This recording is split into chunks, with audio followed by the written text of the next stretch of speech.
digitizing through digital means, mapping some of the churches, the historical churches, because if it's a first century site, then we need to know which churches are historical and which churches are later, or which have been rebuilt and so forth. So this is a kind of contextual sense of the research which I've tried to put together, of coming to Aksum and some of the people I've dealt with at Aksum University until today. What is important for us today to note is the Vita Sancti Matthaei. I took a manuscript from Newcastle.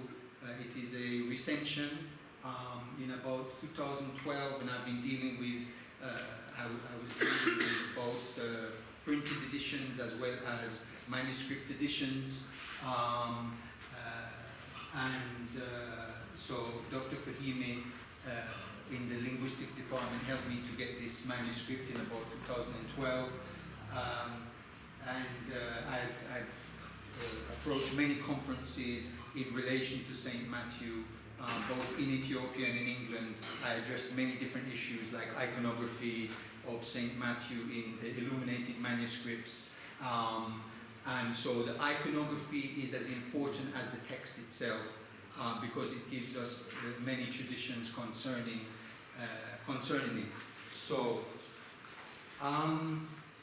in relation to the background, first what's important, this text is perhaps out of hagiographies or apostolic histories, is the most important Gedil. Why is it the most important Gedil? Because it mentions more kings and queens than any apostolic history relating to any nation or people. More than the Gedli Petros, more than any relating to James, Jude, Simon, relating to Babylon, relating to Persia, relating to Rome, India, or anywhere. The Ethiopian Gedil, it mentions 7 kings, it mentions queens in this Gedil. So it is a very important document which has been overlooked. Now, in this Gedil, we have to understand, first of all, that there is a history concerning the kings of Ethiopia, which, for example, E.A. Wallace Budge from the Museum of, the British Museum or British Library, formerly, he dismissed the ancient kings list of Ethiopia, which we have, for example, in the Kebra Nagast. A couple of days ago, I was studying a Kebra Nagast, which was copied in 1950 by the Gebeze, Kes Gebeze, of the keeper of Tzion Mariam, and the museum and the library. And it was copied, this manuscript of the Kebra Nagast was copied from the 5th century, from the time of Zera Yaakov. And in it has many kings lists. In there I discovered a unique kings list which also is the same as the kings list which is in a French manuscript from the 17th century by the brothers AGZIAABHIR, which is called manuscript 97. So it has the same kings list. In that kings list it has kings in there from the time of Menelik, Kedamawi till Basil especially. And in that kings list it has unique kings. It mentions Dawid II, who lived in the 1st century, and it mentions Nagusai, and this kings list is unique because all other manuscript kings lists don't have these kings in it, because they're recensions, they're abbreviations. So just I wanted to cover that a little, but in Budge's History of Ethiopia, he dismisses the kings list altogether. He calls the first stage of Ethiopian history from 5500 BC to 1000, he calls it mythical. He calls the second period of Ethiopian kings and history from 1000 to the nativity of Christ, the Lord. He calls it traditional or legendary. The third period of Ethiopian history, he says from the nativity to 1268 AD, he says, is semi-historical. So the issue is that many scholars are stating that Ethiopian history properly only starts in the 13th century AD. In the 13th century AD, as late as that. You know, so they consider that before that there is some historical, like some inscriptions and some tombs and some attestations, like Kalib tomb and Gabra Maskal, but on the whole there is no history before. These are just little pockets of historical issues. You know, so this is very important to establish the context for our text and for our history. So Monroe, who he made the he edited the excavation of Aksum, which is the work of the archaeologist Chittik, and Phillipson, actually, Professor Phillipson edited this volume. But he said, what he said is that the secondary sources give us less information even than the archaeological sources. This is what I want to, this is what hopefully I will evidence that these statements are without foundation. Because the Vita Sancti Matthaei is a very important text. Even it is well known in the West, it is well known to all scholars, but it is has been ignored. I write a paper concerning the rejection or ignoring of this text at the 18th International Conference of Ethiopian Studies at Matthaei, named Neglected Ethiopian History, the Life of and Martyrdom of Saint Matthew, rejected and ignored by Ethiopians past and present. So anybody can refer to that text, which gives a lot of documentation. So I think that is enough to give the point. And also here we can just point out that Baj also, he makes this statement that the Abyssinians say that the eunuch was the chief steward of Candace, and that he was stationed in Gaza and as the administrator of properties, and he continues, but Candace was the title of the queens of Miro, not Abyssinia. So it is rejected that Queen Candace or Negisti Hendiki was from highland Ethiopia. They want to say only lowland Ethiopia. And my research shows one of the sites that we have found is, in fact, we found the palace of Negisti Hendiki in Nadir. That is the purpose of the research. That is the reason why we need to give this overview of scholarly context generally. So, moving on. Okay, so we will go into the description a little. I think we've covered a lot of this already. The description of the life of martyrdom of Saint Matthew is at the station of kings. So we give an overview. So here is the kings. This is a king's list or genealogy also. So it's a chronology, a genealogy, king's list. It is taken from two sources. Okay, one, it is in the brackets is taken from the Gedel, in Latin, the Gedel Matthäus. In outside of that, it's taken from all the Ethiopian kings lists that we have in Brana, in manuscripts, and that has been published. A kings list we have in Ethiopia. We have two kinds of kings lists that are commonly known. We have what they call the medieval kings lists, or what I call the recensions, the contracted kings lists, because they're abbreviated for purposes of scribe or of writing chronicles in brief. And then, as we have two kinds of Kebra Nagast, there is the full Kebra Nagast, there is the abbreviated Kebnegast. In the abbreviated Kebnegast, we find the abbreviated kings lists. In the full Kebnegast, we find the full kings list. The full Kebnegast includes the Hamitic history, or if we can say also the paternal line of Menelik Kedamawi, Menelik I. In the abbreviated kings list, it focused on the paternal line of Menelik I. So this is also contextually relevant to our research because it impacts our kings as well and queens. So here we have from our kings list, it says that the king at the time of St. Matthew that came to, was in Nadir was Eglipos, which is a Latinization, Hellenization, Latinization of the name Akapta, who is mentioned in the king's list.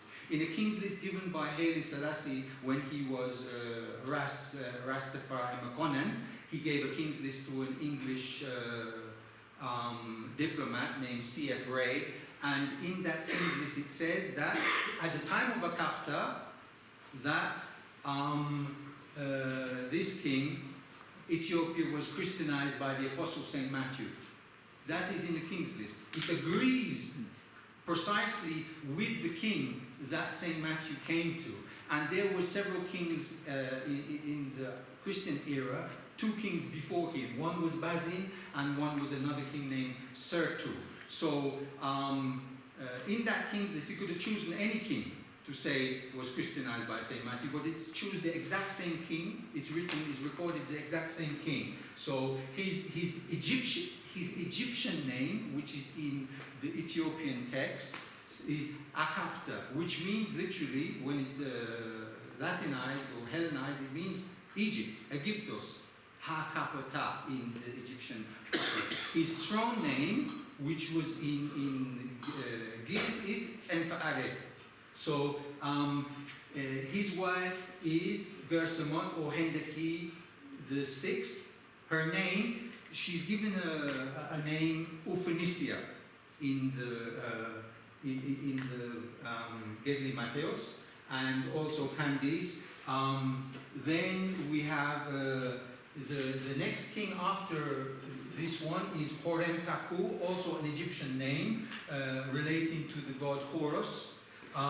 His name in the Gedli Matthäus is Hirtakosh, which is a Hellenizing and Latinizing of the name. Also, it's not only the name, but it is this is an actual Greek name, a classical name from classical Greek sources, which is not only being transcribed, but it's been fully Hellenized. It's been an actual Greek name that's very similar to it has replaced it. And this is what we see in some of these names. So just to go through the other figures, there is Bahira Seged. So we see that Akapta becomes king. Then Horemtepu becomes king. He's the one who killed St. Matthew. And then after him, then Bahir Seged becomes king, who is the son of Akapta and Nigiste Hendeki. And Bahir Seged is recorded in the Gedil as Bahor, in the best manuscripts. In the lesser manuscripts, the H is missing, but the better form is Bahor, which is Bahir. Okay? And then coming down, two other persons are mentioned. One is without name, but it says he becomes the king of kings after him. He becomes the king after Bahir Seged. And then it says something very important historically for monarchic studies, which is that it says that Bahir's has two sons. One becomes king, the other one becomes the head of the army. This is very important because this is what we see in Ethiopia, which happens historically in later times as well. So many personages are mentioned either by name or not. The princess is also mentioned as Iphigenia, which is a Greek name. Or from the classical sources, he becomes the first monk in Ethiopia and in the world. So going to these are their chronology. We can't go into the chronological differences, but in the Acts of the Apostles, Hendike is also mentioned. We know that the Acts is speaking about 34 AD when Jandarabha comes back. So the King's Lists are out of sync with the New Testament, and some of the King's Lists have different dating. I have papers and research concerning that. Going to the site now,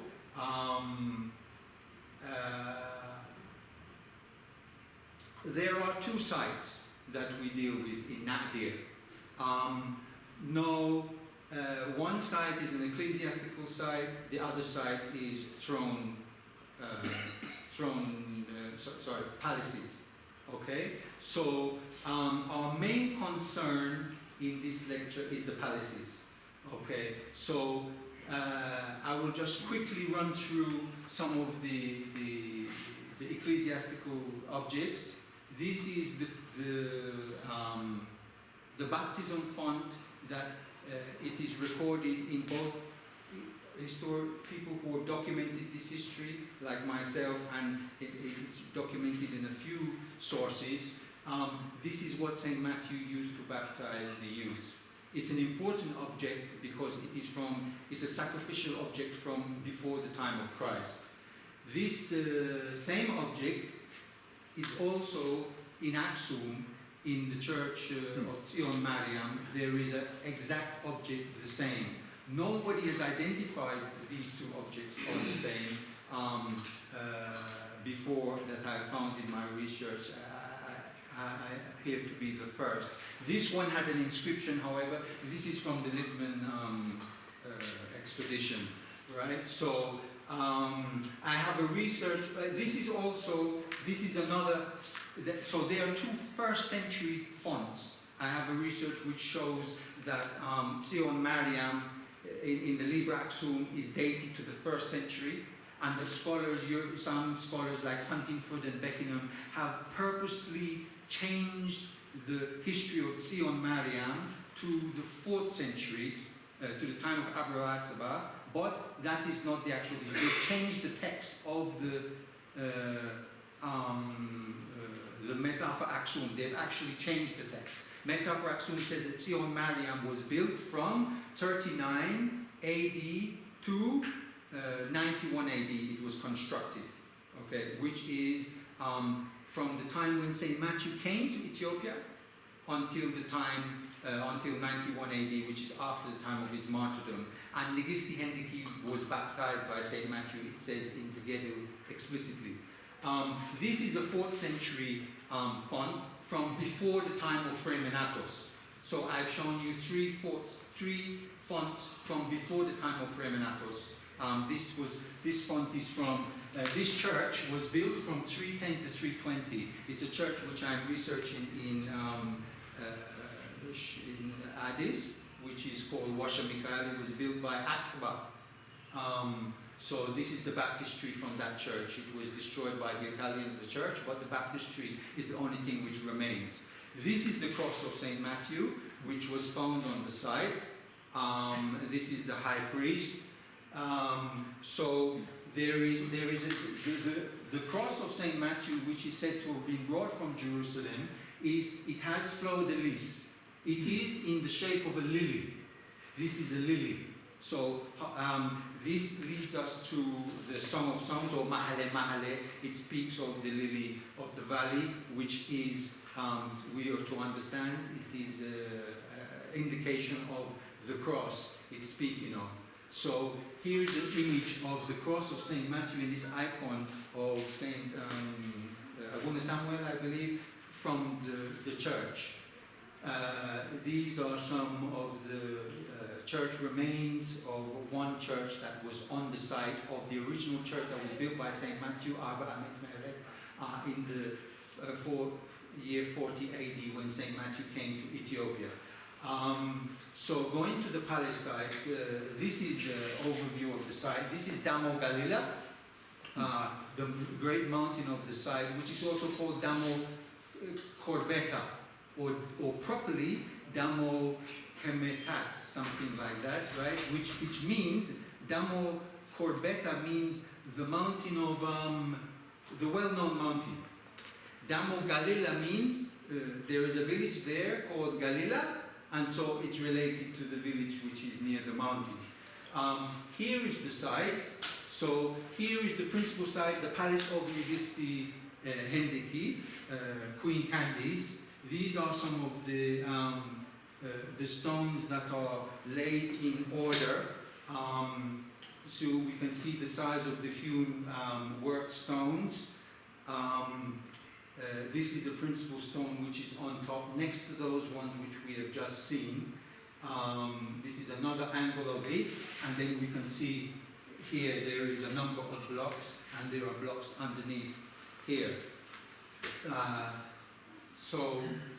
Here it is again in the test field, and this is a different kind of stone block that we find in the site. There are 3 or 4 different kinds of stones that we find there. Here they're using it as a bench. The farmer who is a priest who lives on the site.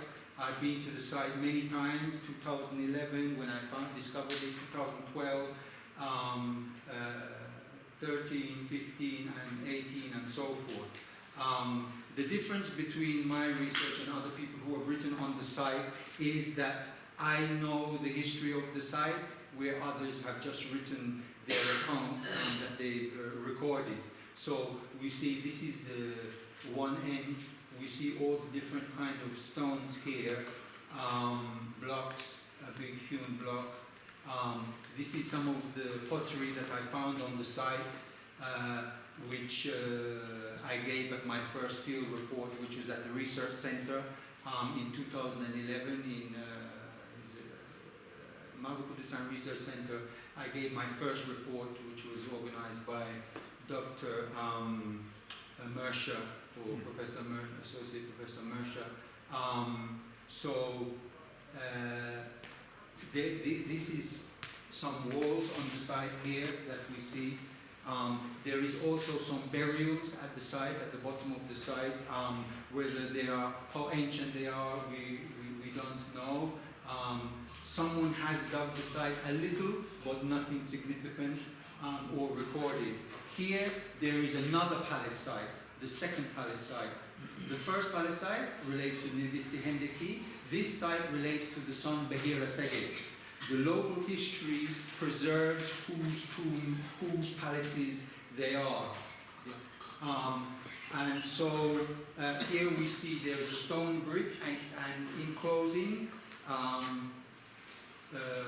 will just go through some of the site. You see, in closing, in my closing statement, what I will say is that a lot of the bricks, the blocks have been broken up. This is a very, very important site for Ethiopian history. It is what I call the hinge of Ethiopian history. It is at the time of Christ, at the time of before Christianity and after Christianity. These kings have, and queens, they have Cushitic names, they have Hamitic names, as well as Greek and Ethiopic names. And so this is a time of very important time for history, and there is one site, this particular site is on stone, and I don't think it will yield much, but the other side of the palace of Nigisti Hendiki, it is on earth, it is on a big mound.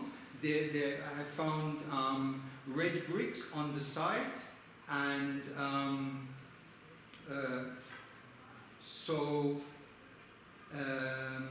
it is very important for Ethiopian history that we preserve this site. I was at the tomb of Ethiopius the other day. The stone has been moved from the tomb of Ethiopius. Many people have lost contact. Ethiopius is the oldest tomb that we know in Ethiopia. But we have lost, we are losing information concerning it. Thankfully, I've been to the tomb of Ethiopius many, many years ago, and I recognize the site very, I photographed it before, I recognized the site, so I was able to relocate the site. But the stone is lost. The tomb of Ethiopius is from the 19th century BC.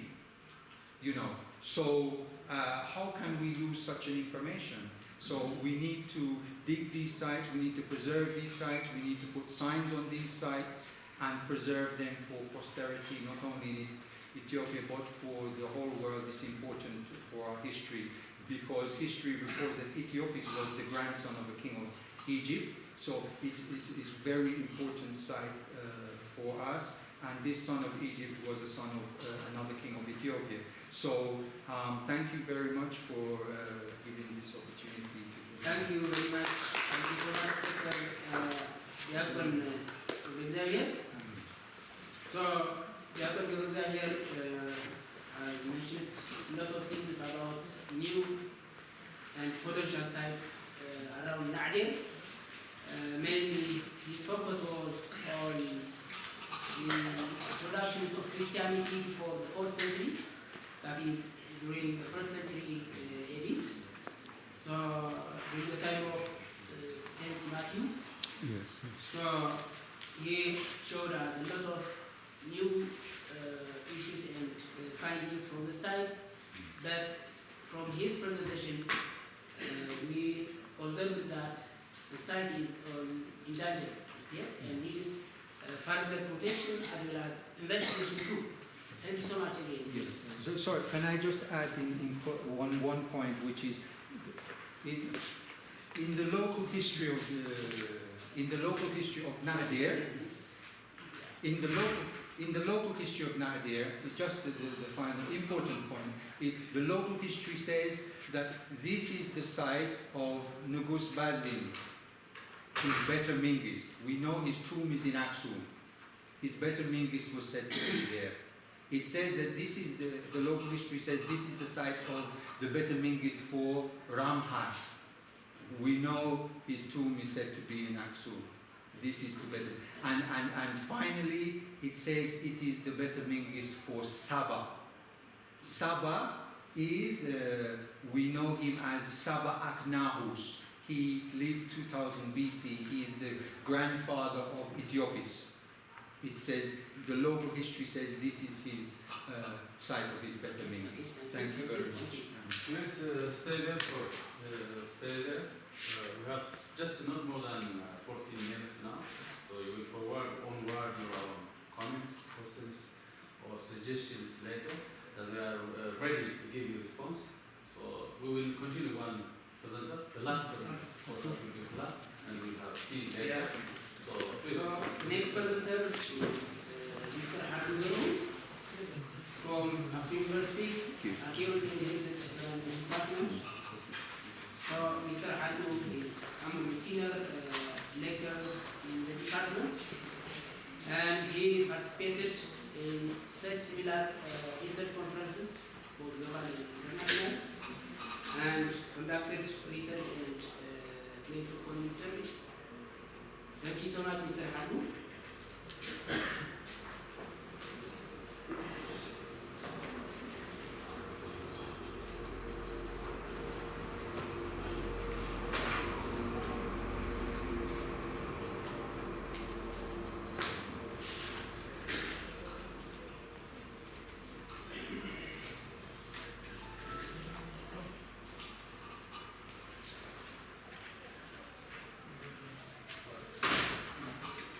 Thank you for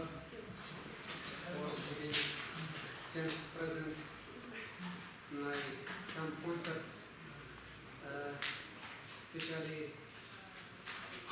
I will say welcome to the new guests. I'm happy to be with you. So my title is I am the Lord of Punt, the serpent where it memorized in myth and cut. So I will introduce some concepts, but more detailed research.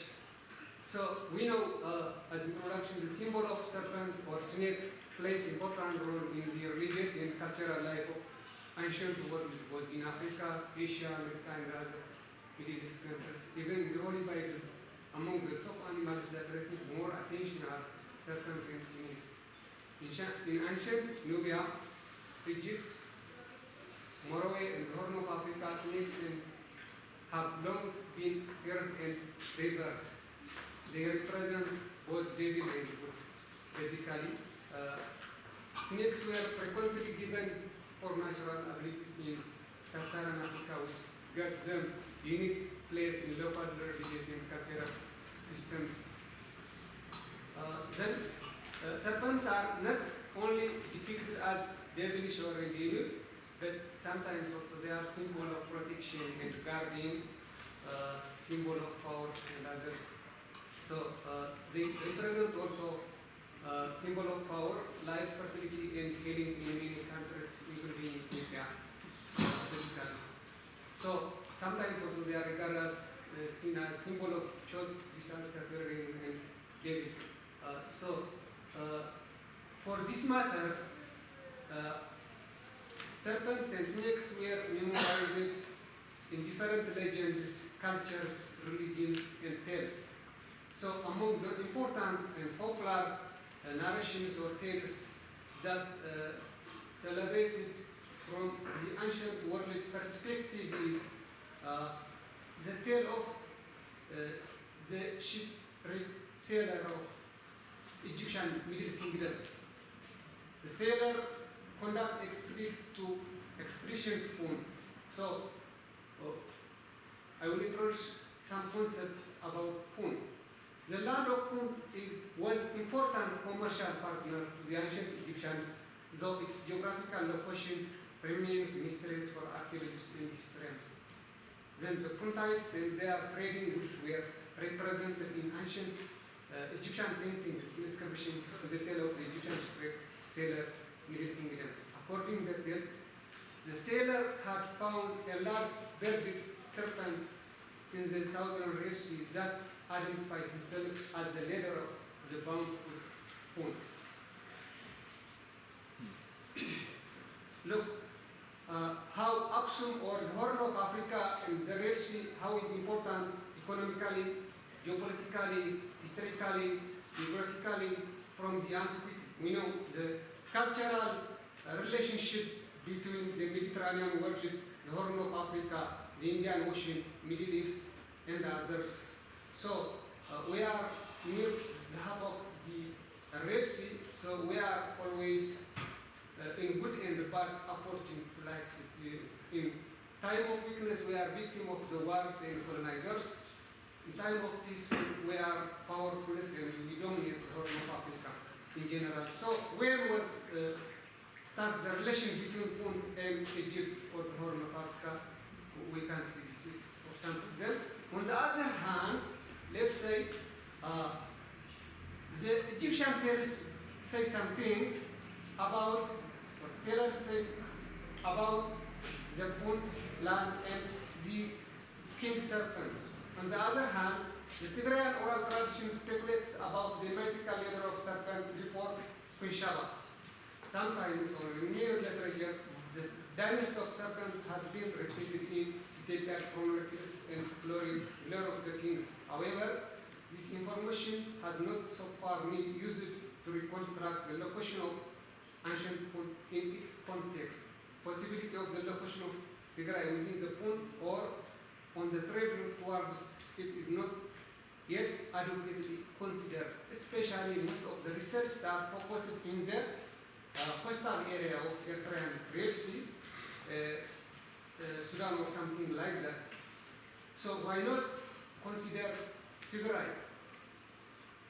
So objective is to assess core content message of the tale of the shipwrecked sailor, to explore parallel narrations about the mythical serpent king in horn, survey relevant supportive evidence in the northern horn. So I conduct review that what I found.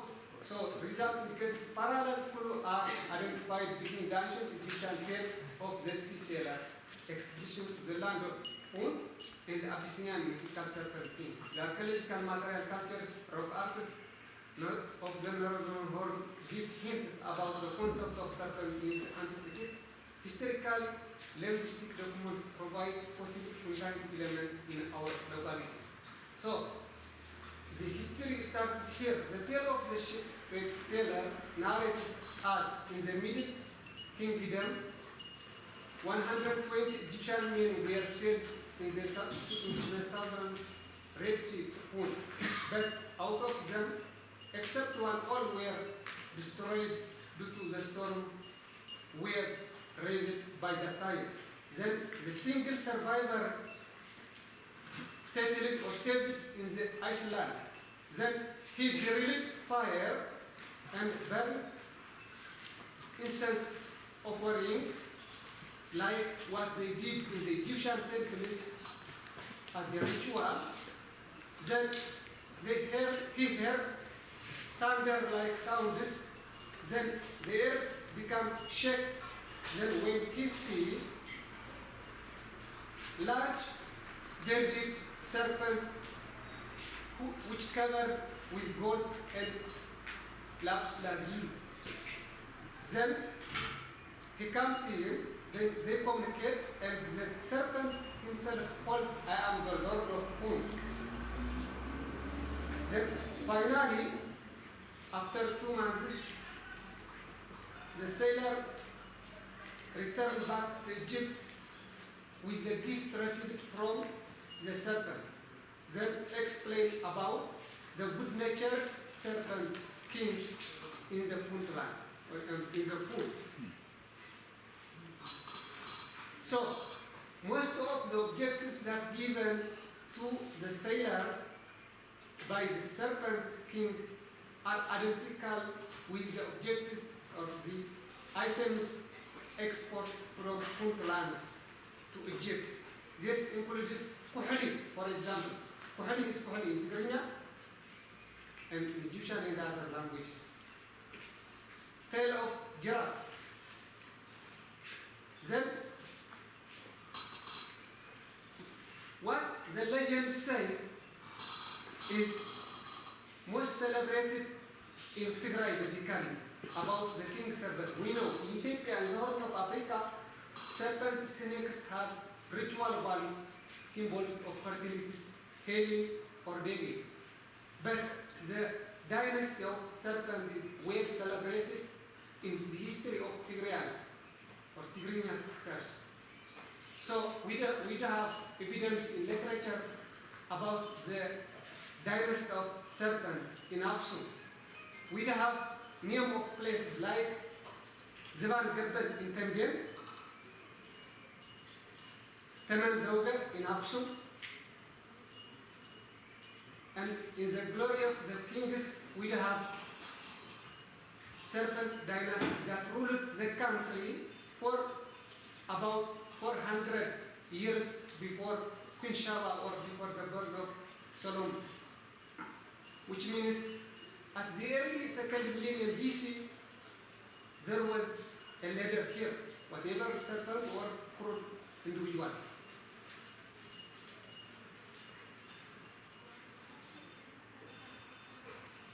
So, and the description of the Ethiopians or Abyssinians towards the serpent is similarly or parallel to that one described in the Egyptian tale of the sailor, because he said that in that context, large serpent, his eye is or with lapis lazuli and covered with gold. Then the Deacon tradition also explains that how the eye of the serpent, how it was powerful and large. Yeah. We have such concepts. Then the serpent dynasty includes from 20 to 30 kings that ruled the country for 100 years. Which means then there are variations in the legend on who killed, how and when, but all confirms about the existence of the remote past, about the kingship of serpent in the Ethiopian history or in the Tigray history, we can see that. Then within the Christian Abyssinian serpent is not always depicted as devilish or creature, but sometimes they are guardian of the sacrifices, or we can remember that Gabra, or sometimes they can be alien, real. So, what from the Egyptian document, the sailor said that the serpent came to me and took into his house through or put in on his jaw. He didn't harm him. And he said that they are saved by the will of God. What does mean? What type of this description? What we call in English, I think, personification. We don't have talking serpent. Then we can relate to Dororama and the other. The other thing is, in Abyssinian history, weak individuals or poor individuals are personified as sinead or feminine. And some individuals that have passion and powerful, they represent as serpent or Gabra. They are nicknamed. So, it's an ancient time for the poor individuals to represent as a serpent or the ruler of the country. We have also some literatures during war, lords or warlords, they sometimes demanding middle girls for their enjoyment or amusement outside their races, especially the Semitic lords, they did what they did in Ethiopia. So all this can support these parallel relations. What we have archaeological evidence concerning the serpent. We have archaeological records with figurines from Hawalt Malazo, Dafida Namrat site, in Salakalaha, the Babuna area, possibly maybe in Shira, can you explain the local say that? So, look, these are the figurines and the symbols. This one is documented from Napaguna with my colleagues, and this one is from Aksum site. This is the serpent figurine, and this is from Vita. Similar, that small size is documented in Salakrata from the Aksum. So, what does mean the concept? We have means, we have cults and others.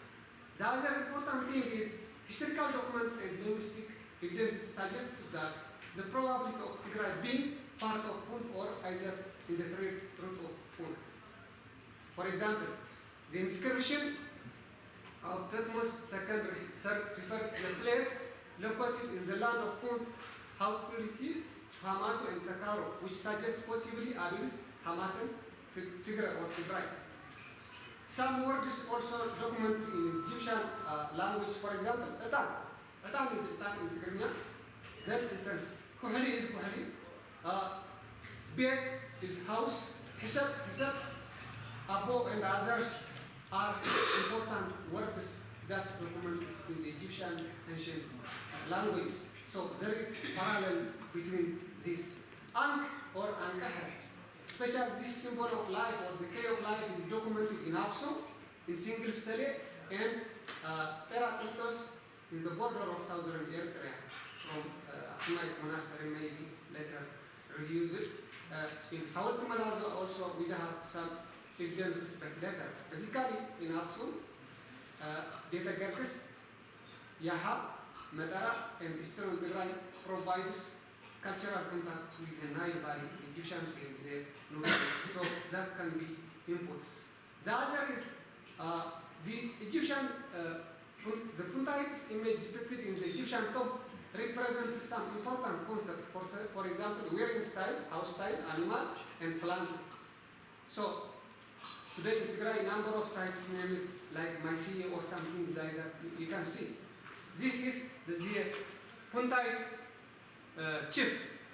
Basically, according to late Professor Fattovich, the name of the Puntite chief is Semitic. What does it mean?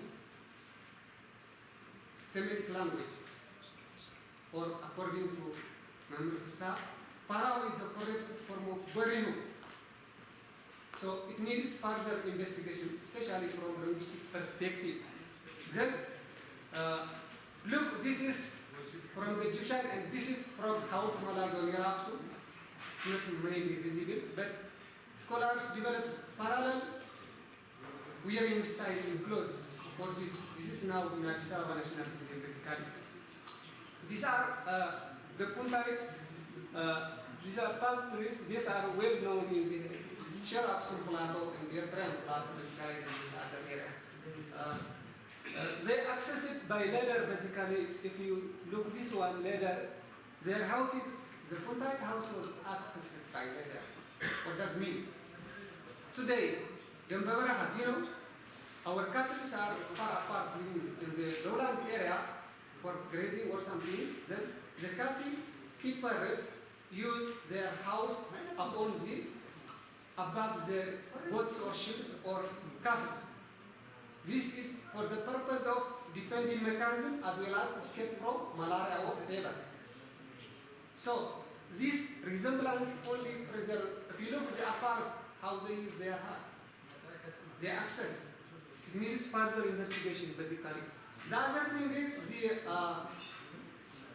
sea or palm trees. These are common in our area. We have a number of sites, Matthaei. And James Bruce also identified important palm trees or the largest in Ethiopia in Shire area when it comes to Ethiopia. The other is, there is giraffe here. Giraffe was domesticated and it was gifted to Egyptians for palace amusement or as palace zoo. Cosmos also described that in the Aksumite period, giraffes were domesticated and they were used for palace amusement. Some important animals were kept for royal purpose, including snake, basically in the Ethiopian history. We know also. So, the other